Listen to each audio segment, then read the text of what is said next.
Hello students, ఈ సెషన్లో మనం estimation of machining time discuss చేద్దాము. So before going to discuss what is the speed, feed and depth of cut, so మనం machining టైంని ఎందుకు identify చేయాలి? సో మెషినింగ్ టైం మనం ఎందుకు ఐడెంటిఫై చేయాలి? సో మెషినింగ్ టైంని ఎందుకు ఐడెంటిఫై చేస్తాము అంటే definitely to reduce the machining hours. Production time అనేది మనకు తక్కువ టైంలో ప్రొడక్షన్ మనం పెర్ఫామ్ చేయడానికి. సో తక్కువ టైం అంటే of course the quality should be retained. So at the different level of క్వాలిటీలోనే మనకు మెషినింగ్ టైం పర్ పీస్ కావచ్చు, లేదా machining time per given unit time కావచ్చు. సో కంపల్సరీ మెషినింగ్ టైం తగ్గిస్తాము. సో మెషినింగ్ టైం తగ్గడము అంటే so మనకు productivity పెరిగినట్టే. సో ప్రొడక్టివిటీ అంటే గివెన్ యూనిట్ ఆఫ్ టైం అనే ఎనీ నెంబర్ ఆఫ్ ఐటమ్స్ లేదా పార్ట్స్ తయారు చేస్తున్నామని దాన్ని మనం ప్రొడక్టివిటీ అంటాము. అండ్ ముఖ్యంగా మెషినింగ్ కాస్ట్ కూడా తగ్గుతుంది మనకి, ప్రొడక్షన్ కాస్ట్ అంటాం కదా. సో అంటే ఒక్క మెషిన్ పాయింట్ ఆఫ్ వ్యూలో కనుక చూస్తే మనకి సో మెషినింగ్ కాస్ట్ తగ్గడం అంటే మనకు లేబర్ ఛార్జెస్ కావచ్చు, మెషిన్ మెయింటెనెన్స్ సంబంధించి అంటే టూల్ కావచ్చు, కూలెంట్స్ కావచ్చు. సో ఈ అన్ని ఆస్పెక్ట్స్లోనూ అది మనకి మెషినింగ్ టైం మీద ఇన్ఫ్లుయెన్స్ కలిగి ఉంటుంది. సో మనం మెషినింగ్ టైంని ఐడెంటిఫై చేయాలి. ఓకే, సో మనకుండే terminology so speed of cut. Okay, speed of కట్ని మనం ఎస్తో ఇండికేట్ చేస్తాము. ఓకే, సో నేను ఈ work piece as it is తీసుకుంటాను. స్పీడ్ ఆఫ్ కట్, బేసికల్గా స్పీడ్ ఆఫ్ కట్ అంటే ఏంటి? The speed at which the cutting edge of the tool passes over the work piece, ఇలానే చెప్పొచ్చు. Simply the rate at which the material removes from the work piece is called cutting speed. ఓకేనా? ఇప్పుడు చూడండి, ఇది work piece అనుకుందాం. అంటే నేను work piece తాలూకు ఇది వర్క్ పీస్ అనుకుందాము. నేను సైడ్ వ్యూ తీసుకున్నాను. ఓకేనా, సైడ్ వ్యూ. సో ఈ వర్క్ పీస్ ఒక రౌండ్ తిరిగింది అనుకోండి, అంటే ఇలా ఒక రౌండ్ తిరిగింది అనుకోండి. ఉదాహరణకి నేను ఇక్కడ ఈ పాయింట్ పెట్టాను, ఏ పాయింట్ పెట్టాను అనుకోండి. ఈ ఏ పాయింట్ ఇలా తిరిగి వచ్చి ఇక్కడికి వచ్చింది అనుకోండి, అంటే 1 రౌండ్ తిరిగినట్టు. ఓకేనా? 1 రౌండ్ తిరగడం అంటే ఏంటి?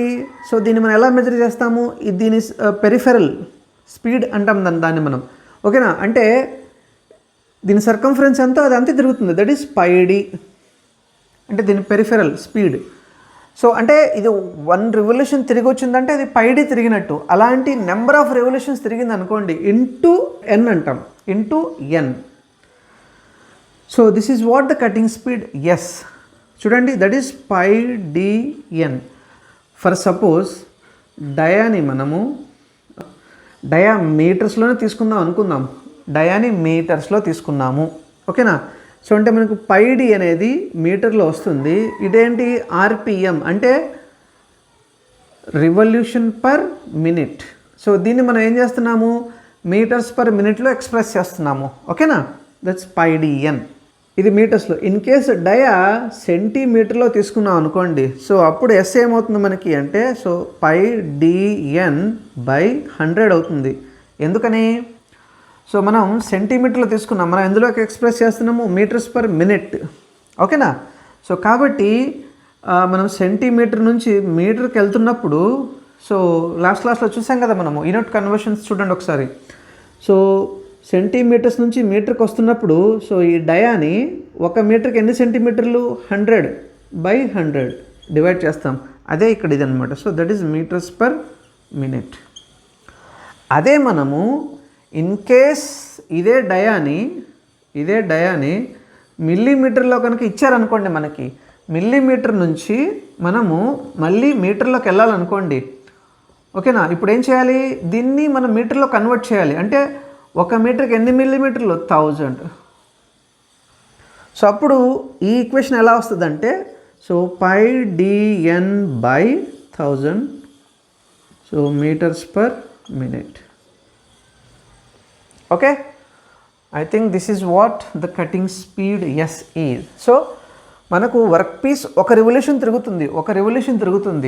సో అంటే πd తిరిగినట్టే అది. ఇలా ఎన్ని నెంబర్ ఆఫ్ రెవల్యూషన్స్ కనుక తిరిగితే మనం అంటే ఇలా ఎన్ని తిరిగిందో అది n ఇండికేట్ చేస్తుంది. So based on the dimension, diameter తాలూకు అంటే వర్క్ పీస్ తాలూకు dia. So this is what the D. ఓకేనా? సో దీని తాలూకు డయాని బేస్ చేసుకొని మనము యూనిట్ కన్వర్షన్స్ కనుక చూస్తే మనకు ఫార్ములా ఈ రకంగా ఉంటుంది. డయా కనుక సెంటీమీటర్లో ఇస్తే ఎక్కువ మనకి ఇది ఇస్తారు, ఓకేనా, రేర్లీ ఇది ఉంటుంది. సో ఇన్ కేసు డయా సెంటీమీటర్లో కనుక ఉంటే, ఓకేనా, కన్ఫ్యూజన్ అవుతుంది ఇక్కడ. So if dia is in centimetre, if dia is in mm, నా విల్ ఓకే, ఓకేనా. సో ఇన్ కేసు డయా సెంటీమీటర్లో ఉంటే S = πdn/100, in case dia మిల్లీమీటర్లో ఉంటే πdn/1000 meters per minute. So this is what the cutting speed. I hope you got it. Next feed చూద్దాం. Feed, so దీన్ని మనం Fతో indicate చేస్తాము. ఫీడ్, ఓకే, Fతో ఇండికేట్ చేస్తాము. ఫీడ్ అంటే ఏంటి బేసికల్గా? యాక్చువల్లీ ఫీడ్ని మనం mm/revolutionsలో ఎక్స్ప్రెస్ చేస్తాము. అంటే దాని యూనిట్ mm/revolution. ఎందుకని? ఇప్పుడు మనకు వర్క్ పీస్ తిరుగుతుంది, ఇలా తిరుగుతున్నప్పుడు పర్ రెవల్యూషన్కి ఇది 1 mm అడ్వాన్స్ అవుతుంది, ఓకేనా. దాన్నే మనం ఫీడ్ అంటాం. చూడండి సింపుల్గా ఫీడ్ అండ్ డెప్త్ ఆఫ్ కట్కి డిఫరెన్స్ ఏంటంటే,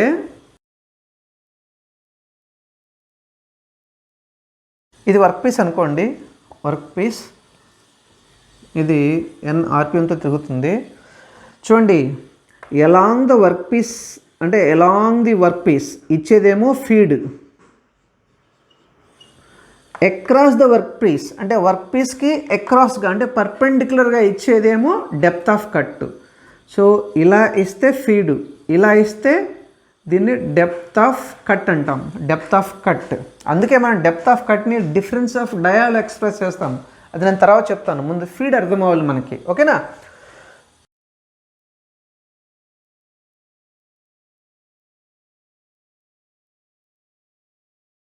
okay, the tool advanced for each revolution of the workpiece, for the each revolution, అందుకే దీన్ని mm/revolutionలో ఎక్స్ప్రెస్ చేస్తాము. అంటే మనకు టూల్ అదే వర్క్ పీస్ ఎంత వేగంగా ఎంత ఆర్పిఎంని కలిగి ఉంటుందో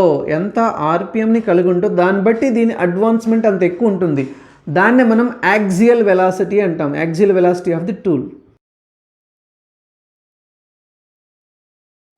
ఈ టూల్ తాలూకు యాక్సియల్ వెలాసిటీ అంటాం, ఓకేనా. Right, now depth of cut. So depth of cut అంటే ఇందాక చెప్పాను కదా మనము, it's a perpendicular distance of, అంటే ఇప్పుడు వర్క్ పీస్ అనుకోండి,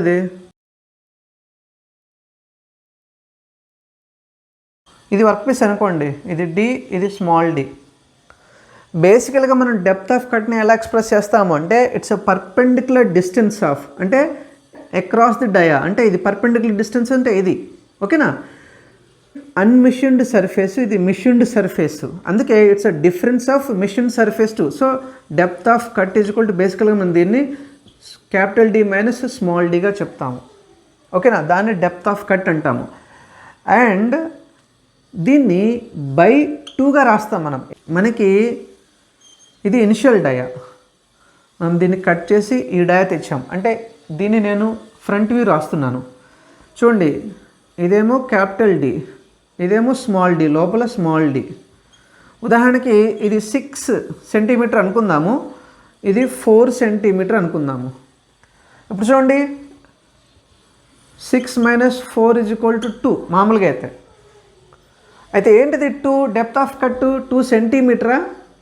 సో చూడండి అందుకే ఇందాక నేను /2 అన్నాను. సో /2 అని అనుకోండి, /2, సో దట్ ఈజ్ 1 సెంటీమీటర్. అంటే మనం 1 సెంటీమీటర్ డెప్త్ ఆఫ్ కట్ ఇచ్చాం అనుకోండి. సో ఇది టూల్ అనుకోండి, ఈ వర్క్ పీస్ తిరుగుతూ కట్ అయ్యి ఇంతకు వస్తుంది. అంటే ఇటు 1 అప్పుడు ఏమైంది, 1 పోతే మధ్యలో 4 కదా మిగిలింది. సో అందుకే depth of cut is equal to this. So this is what the depth of cut. లేదా మనం ఇంకోలా కూడా చెప్పొచ్చు, the thickness of the material removed from the work పీస్ని కూడా మనం డెప్త్ ఆఫ్ కట్ అంటాము.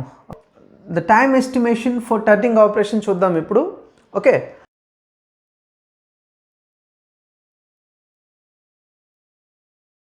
So time taken to complete the lathe operation చూద్దాము.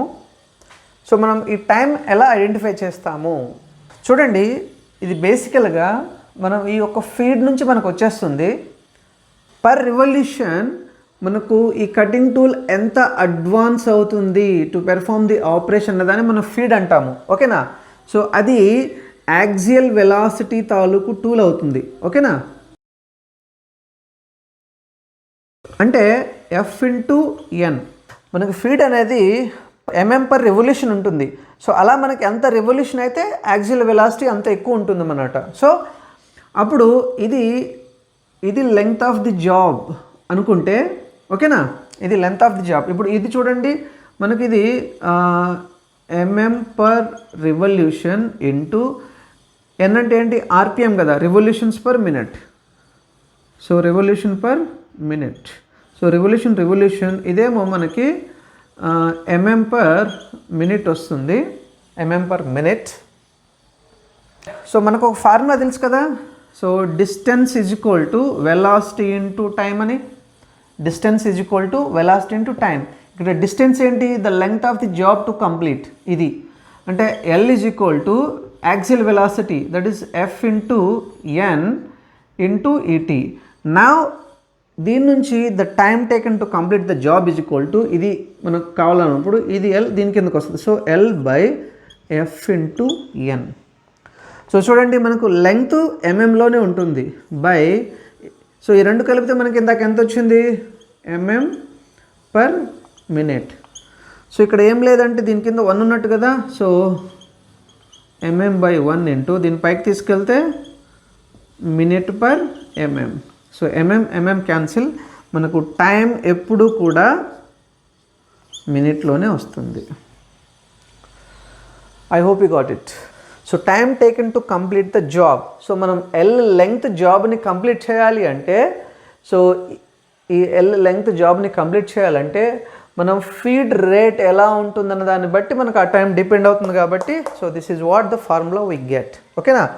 సో ఎన్ అనేది మనం ఇందాక చూసాం కదా, S is equal to πdn/100. So మీటర్స్/మినిట్, ఓకే. సో దీని నుంచి మనకు ఎన్ వచ్చేస్తుంది for the time taken to complete a job లేదా operation, particular operation on the lathe machine. చూడండి, అన్నిటికీ మనకి ఇంక ఇదే ఫార్ములా ఉంటుంది. So whether it is turning, boring, reaming, drilling, facing, knurling, chamfering, everything ఇదే ఫార్ములా ఉంటుంది, ఓకే. దీన్ని బేస్ చేసుకుని మనకు ప్రాబ్లం చేద్దాము, then you will understand easily, okay. సీక్వెన్స్లో వీడియోను ఫాలో చేస్తే డెఫినెట్గా మొత్తం నీట్గా అర్థమవుతుంది. సో నెక్స్ట్ క్లాస్లో నేను మీకు ఎగ్జాంపుల్ ప్రాబ్లం చేసి చూపిస్తాను. Thank you.